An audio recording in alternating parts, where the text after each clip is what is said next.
call it muscle and masculinity. Please share. Yeah, so I mean, I've been in the scene of health and fitness basically my whole life. My dad was actually a bodybuilder. He competed back in the day. So I grew up in the gym going to Stroud's Fitness with my dad at 5 a.m. And that's just kind of how the ball got rolling for me into bodybuilding.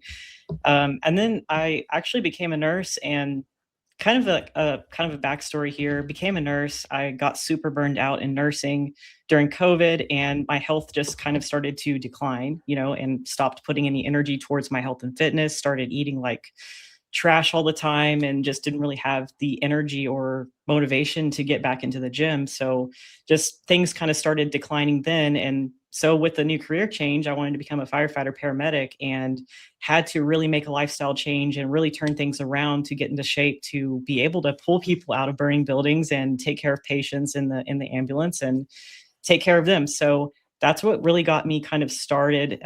Obviously, I have a history with my father being in bodybuilding, but that's what really ignited the spark for me to get back into shape and take care of myself and get back into the gym.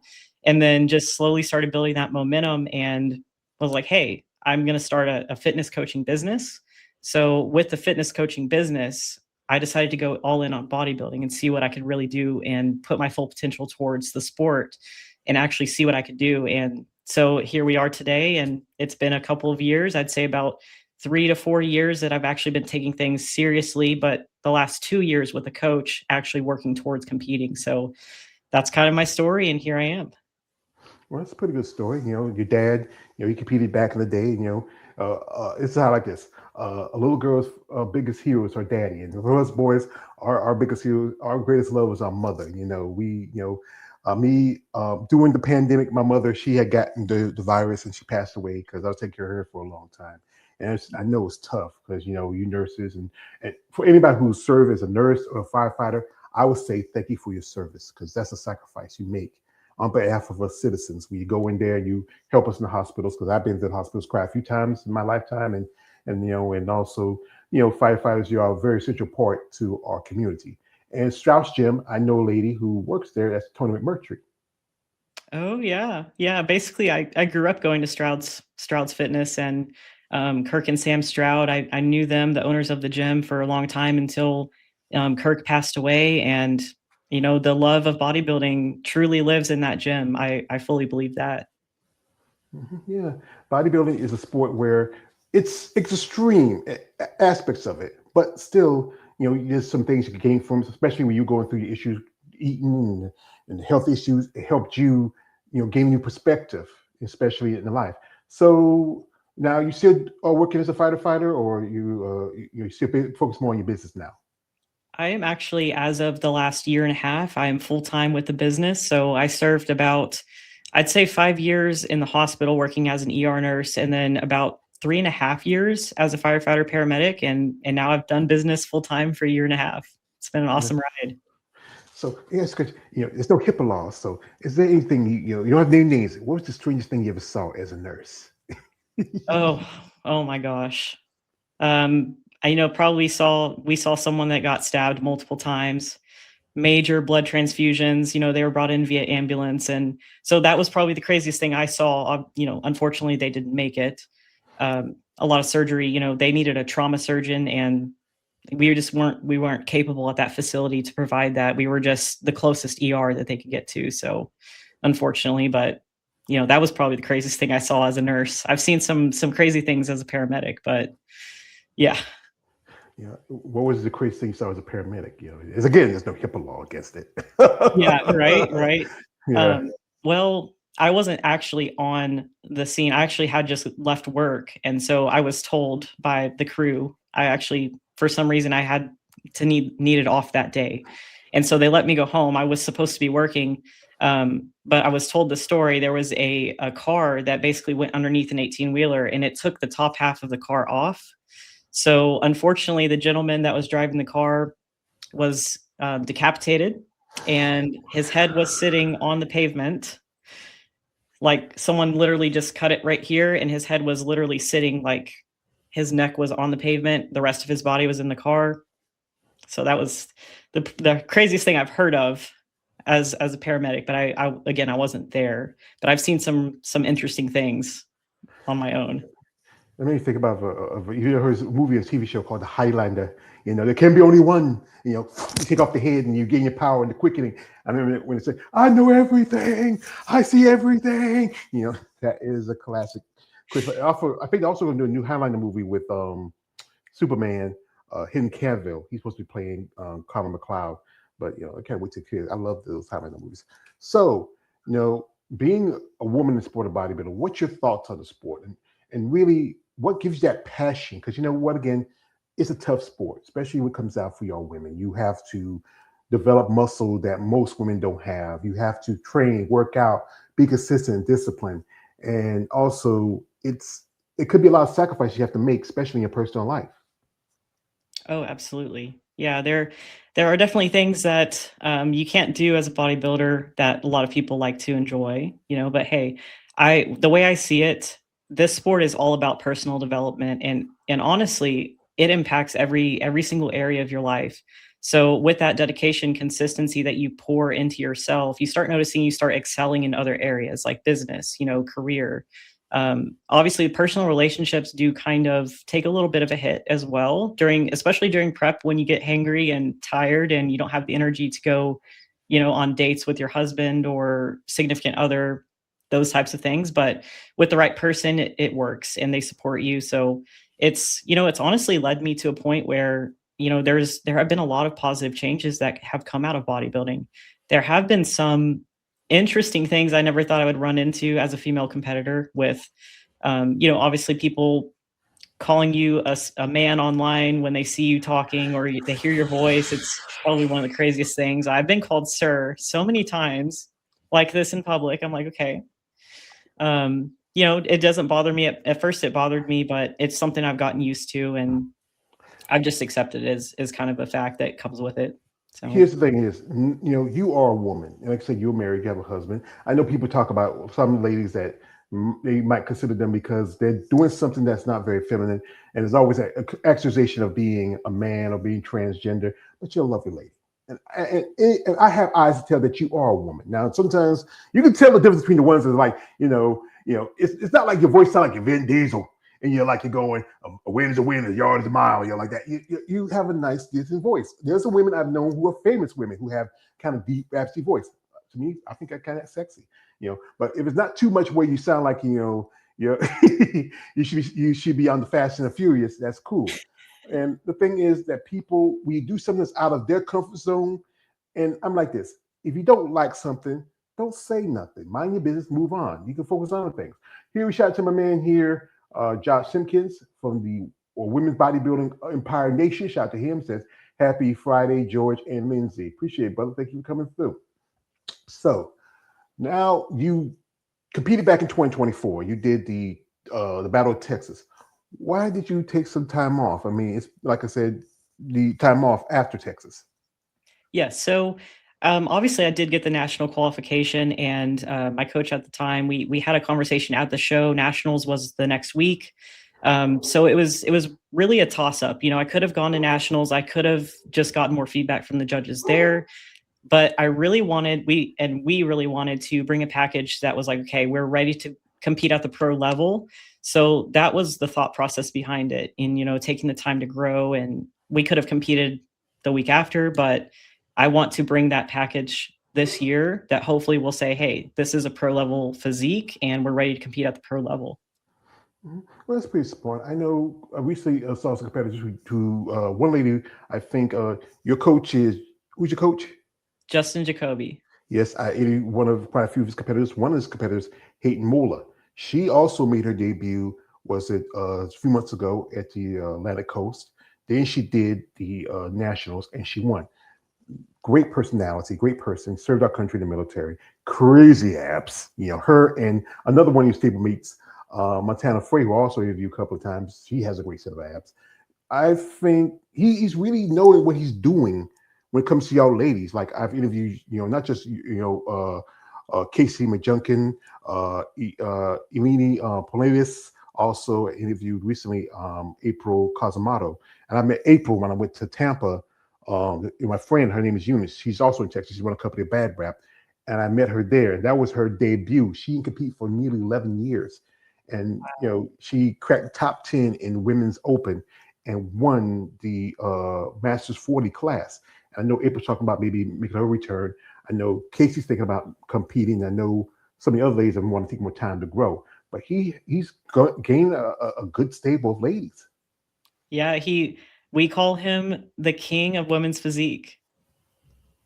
He really knows how to bring ladies in diced. He knows how to build that strong physique and that base, and he really knows how to prep these ladies. So I'm super excited to see what this year is going to bring for me too, and all the teammates. Like, he brings amazing packages to the stage. It's just amazing to see. All these ladies you're talking about. Highly respect them.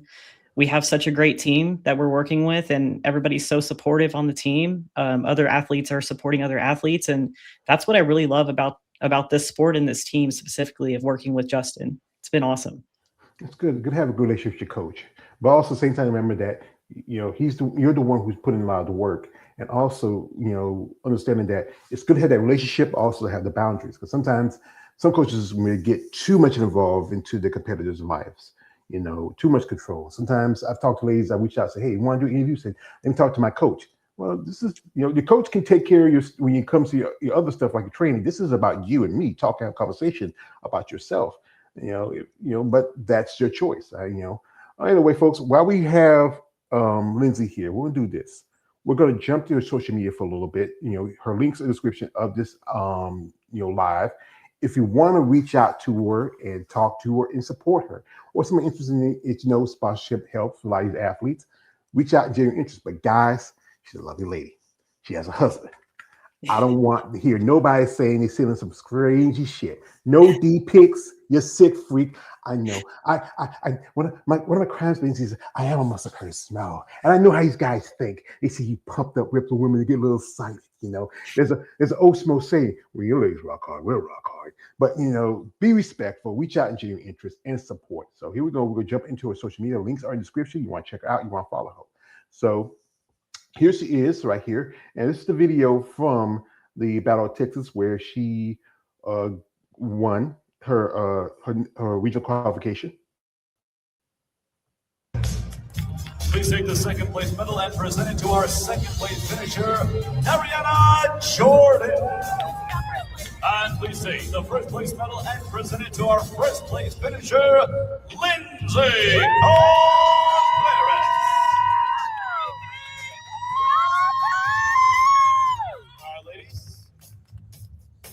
Medals on, look straight ahead, big smile. Brought up by some of the cameras.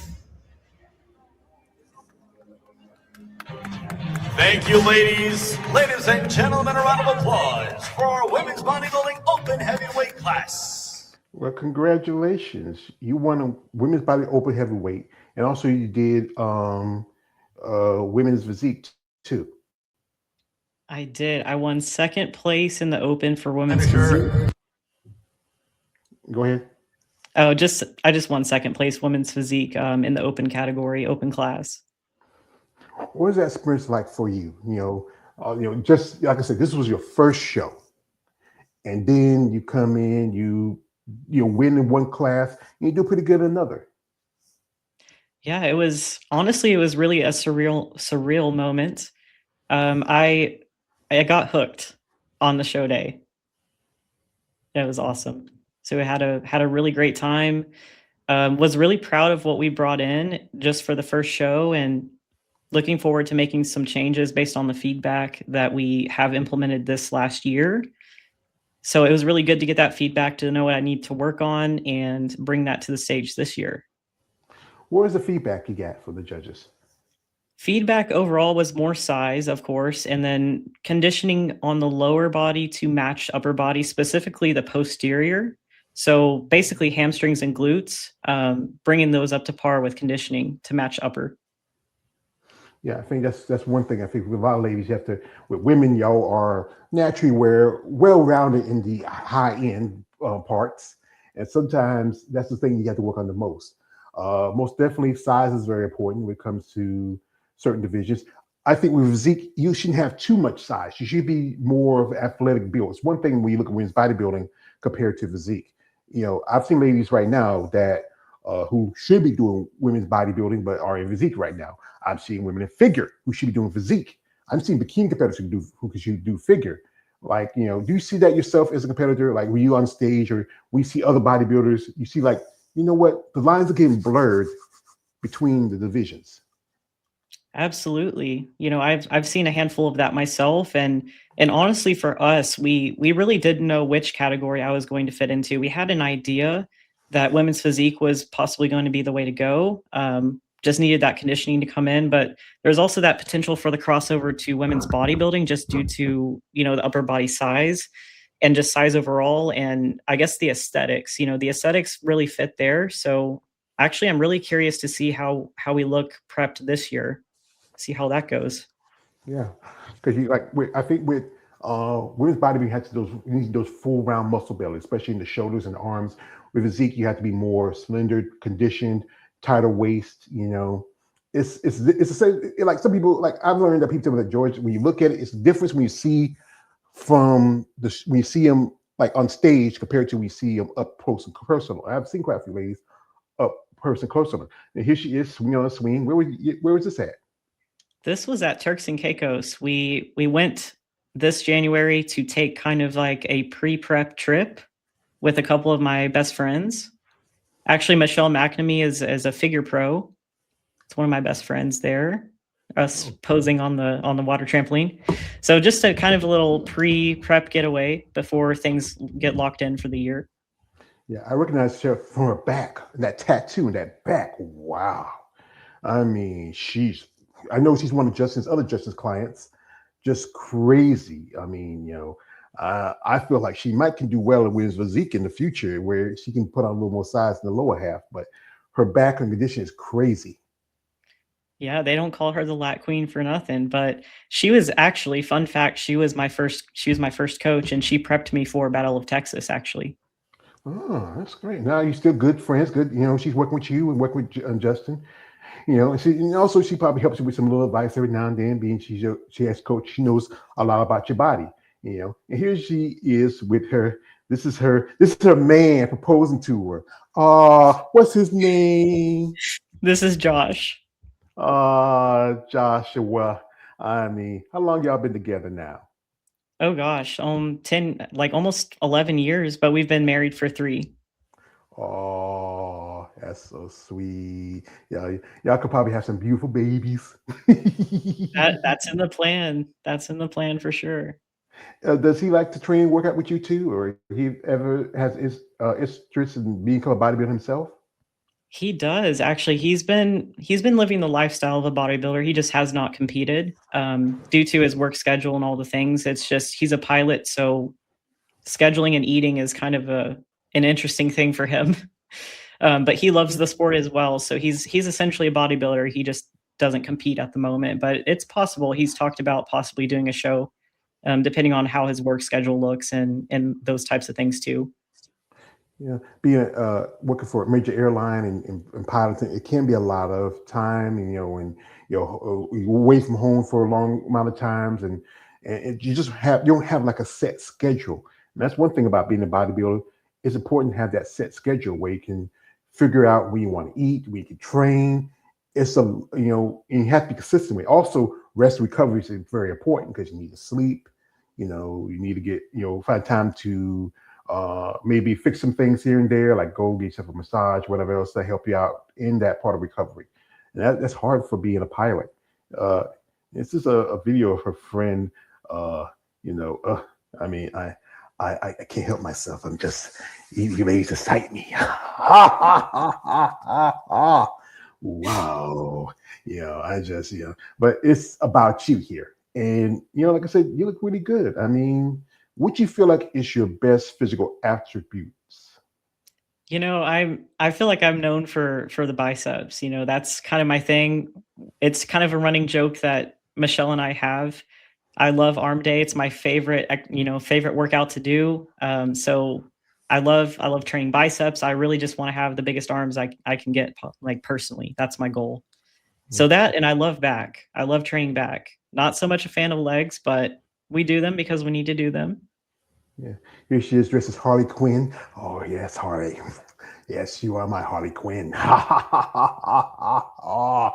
My queen of chaos. And there your man is the joke. Not my least favorite. That's that looks like the what's the face Joker from Suicide Squad. I wasn't a big fan of that Joker. He was kind of but you know, and mine is always going to be Heath. He is the best. I will honestly say, and I understand leg day is that day that not all bodybuilders love because I've talked to somebody who said they love their leg day because it's like they love it because and I say look at you weird. Yeah. Yeah, but sometimes it's again with the sport, like this is what I love about bodybuilding. It's pushing yourself to do those things that are a little bit uncomfortable, and that's honestly where the real growth happens is pushing yourself through those leg days or the least favorite exercises, the least favorite workouts. That's where I found it's like, hey, proving to yourself every single time that hey, I can do this and I can push myself to do things that I don't really like to do because they need to get done. Mm-hmm. I think you have to have that mentality because when you get into the sport, you have to do it as a passion.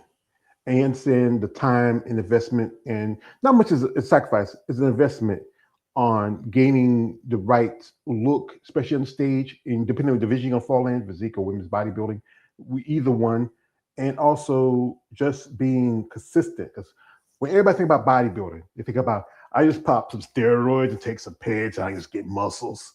But again, it's about more than that. It's about following a diet, sticking to your regimen, recovery, rest, consistent discipline. I've had people tell me that, this George, if people took the stuff I took, but don't still follow protocols I do, they're gonna look like shit. Mm-hmm. Yeah. Those drugs, they're not going to go to the gym for you. They're not going to eat the diet for you. It comes down to the person. Just like you said, I've seen people that are on gear that should not be on gear. But they're not actually taking care of the diet or they're not training to the max potential. And, it's one of those things. It's a process. Here we got a comment from my man. Justin says, Joshua says, what's your favorite cheat meal? Oof. Maybe a little controversial, but I don't go for one burger. I usually go for two. Usually from Five Guys, I go for 2 bacon burgers with barbecue sauce and a Cajun fry, and then a milkshake usually after, or warm cookies with ice cream. I love sweets. I gotta like it because not a lot of people put barbecue sauce on their burgers. I do because I used to put ketchup, but then barbecue sauce just has a nice tang to it. It goes because the burger is beef, so it goes great with it. And sweets, yes, I know. I love sweets. I'm a fat man. I was out today. I picked a few things. I got some cookies and a box of those little Davy donut sticks. And I just ate it was a couple hours ago. I ate a Snickers bar. It was the big one, not the little one, because you want it. Yeah, that's the thing. Everybody has that food that really gets excited about, especially when you're prep, when you are on a heavy diet. We eat nothing but quinoa and asparagus and rice and chicken and and you get that, especially you get that desire for something, especially we just had Christmas just passed. And I know you're spending time with your family, you get to enjoy that time. Like you talk about your dad. What about your rest of your family? Are they very supportive of your bodybuilding? Oh yeah. My mom's probably my biggest fan when it comes to cheering me on. I guess you guys probably heard her screaming in the video. I have 2 younger sisters that are identical twins, super supportive. They're also fitness coaches, and they love going to the gym and training and living the lifestyle. So they're very, more petite, the more petite side of things, just staying toned and healthy. But my family's super, super supportive. Yeah, Oh yeah.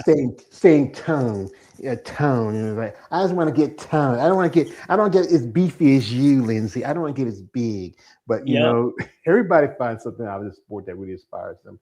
And it was good to have that support from your family and your husband, because most women I talk to, quite a few ladies talk to me because family may not understand it because it's so extreme. It's not the ordinary sport. If you look at sports like football, basketball, baseball, Those sports are very mainstream. Bodybuilding, it's not as worldwide, but I think it's worldwide, but it's not as popular we follow some things going around. Some go around in the IFB with women's bodybuilding.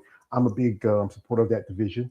Women's physique, I've been big supporter of that one. I used to call it watered down women's bodybuilding. I've even relays in fitness and figure, also bikini, also interviewed a couple ladies in. I don't want to name this. It's just excuse me, fit model.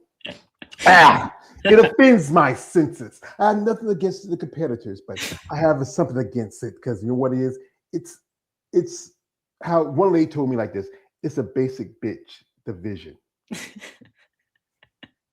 Yeah, I feel that for sure. Yeah, it is. Yeah, because you know what? It takes a lot of time and work and effort to do this. And those ladies do put in their time, work and effort. But here's the thing like this. We talked about earlier how divisions are evolving. If you look how we're in bodybuilding, it was the first division for all women's divisions. How physique and figure and even fitness are starting to evolve. And you bring in a division that's going to end up evolving like the division you're supposed to be replacing. Like back in the day, you didn't have lightweight women's bodybuilding, IFBB, but lightweight heavyweight classes. But then eventually they changed and dropped that. Yeah, so much evolving. Honestly, Fit Model is great for people that are starting out that want to kind of dip their toes into the world and see what it's all about, and see if it's maybe something they want to take to the next level and move up to the other divisions and classes. So I think it has its purpose for people that are like, hey, maybe I should try this out, and maybe I should see, if you don't necessarily fit into the bikini category or the figure category just yet. So more so kind of like an entrance into the community, I guess, or the sport. Mm-hmm. Back then it was just women's bodybuilding, and then here comes fitness and figure, and then physique. Some ladies got in through figure or maybe bikini, and you have wellness now, and those ladies are a different level. Like for you as a competitor, what was that feeling that first time? Because this is your first time on stage. What was that feeling for yourself? Because you got to think about it. You walk out on stage half butt naked, you get slapped on with baby oil and tanning, and you got these lights on you. Oh yeah. I mean, honestly, probably the biggest culture shock was not knowing you're going to be, when you get your tan, like walking in completely naked, everyone's naked around you. You're like, oh, we're really doing this. Okay. We're going to stand in front of this fan naked and cold and with the tan, and you're just freezing. So that was a funny experience for me, but really stepping out on a stage, I was surprised with myself because I thought I was going to be more, I guess, anxious, nervous, but actually the confidence just really kicked in at that point. It's like, hey, we brought something great to the stage. Let's go make a debut. Let's go have fun with it. So honestly, it was just super fun being up on stage, and it made me get addicted to the sport. I'm like, I want to do this again, and so here we are. Like we're striving for more every single time. So I will say I'm very surprised. I was expecting to be nervous, but actually just went up there and had a blast, had a really great time. Didn't really look into the audience. The lights were so blinding in my face. I was like, okay, all I see are lights. So there's nothing to be worried about. I'm just up here. Mm-hmm. Yeah, because you're doing something that most people wouldn't do. To go out there and bare your all, bare your body. I've heard stories about the whole thing with the tanning because it's very cold. That spray tan is very cold. I don't know if I could be a guy working like this, like I don't want to be spray tanning some dudes. Like I'll be like, if I see someone like like some ladies who I follow who are out there, and you'll be like, who's that? I'm sorry. I mean, I was distracted by the chick over there with giant jugs. So so that's why guys like me not to work there. You gotta be very professional, understanding. And that's the thing is that everybody's experience is different. Be it your first time as a competitor, as a bodybuilder, first time as a pro. I've heard ladies told me that they were very excited. They feel like it was their purpose to be on that stage. Some ladies have told me that they got a little tipsy because they had to, it's like you get that stage fright because you're afraid that they're like you might if you're in a division like figure or bikini or wellness wearing high heels, you might fall, twist a leg. Oh yeah. I'm thankful that I don't have to wear heels because your girl doesn't really wear heels on a regular basis. So that would be interesting to see me up there in heels. I don't know, maybe work for you. Like I said, if you look at the girls in figure now, some of them are crossover between physique and figure, and and just it's about what fits the criteria of that division. If you have the great like your friend Michelle, she has crazy lats, wide shoulders. Yeah, she's a figure competitor, but some say she can probably double dip if she wanted to. You know, as you've been competing as long, is there anybody in the sport other than like people like Michelle or some of the other ladies that you really admire, respect their commitment, their passion as an athlete? Oh yeah, Anastasia Ryder. I really, really do look up to her. Super down to earth, super communicative with me, just supportive, overall. So really, really do look up to her. But honestly, I've got to give it to Michelle. She's really shaped my outlook and just the passion that she pours into the sport. She lives, breathes, sleeps bodybuilding. And so that has really just ignited the passion in me, and getting to train with her. She's my training partner for the most part. So it's really created just something special between us as friends, and it's really cool to get to do things that you love with people that you love. That's good. I mean, doing this content, there's so many ladies that I've done interviews with and ladies I follow on social media who I'm a fan of. Some, I just can't name them all, but one particular one that really sticks out for me, and she's my girlfriend, and that is Andrea Shaw. Ah, Yes. I just think she's so amazing. She brought a new level to the sport of women's bodybuilding and just bodybuilding in general. She's from ladies that have met her and who have known her and people who have interviewed who know her, they really tell she's very personal. And this is one thing what makes it so great about we like to quote my other half, if you give it something, never do it for free. And I often say this, like sometimes ladies send me some stuff. I got a friend, her name is Eunice. And Eunice is also, again, she's in Texas. She runs her own company called Bad Rap. Their moniker is big and defined, ripped and pump. And they've been doing right now, they'll be also sponsoring